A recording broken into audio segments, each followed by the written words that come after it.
1:47। এই সময় দেখেন আমার বিছানা, এই যে আমার বিছানা,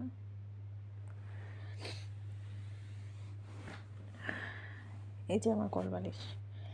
এই বিছানায় একজনের জায়গা হয় না। এপাশে পানির বোতল, আর এই যে হচ্ছে একটা বালিশ।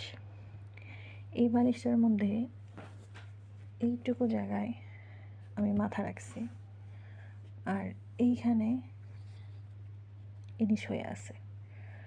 ওর অবস্থা দেখেন কি আর আমি ঘুমাইতেছে। ওর কারণেই না পারতেছি আমি বালিশ সোজা করতে, না পারতেছি কিছু করতে।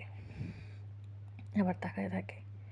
তাহলে ও একাই যদি আমার বালিশের অর্ধেক খায় ফেলে, তাহলে আমি ঘুমাবো কোথায়? আমার জায়গা কই?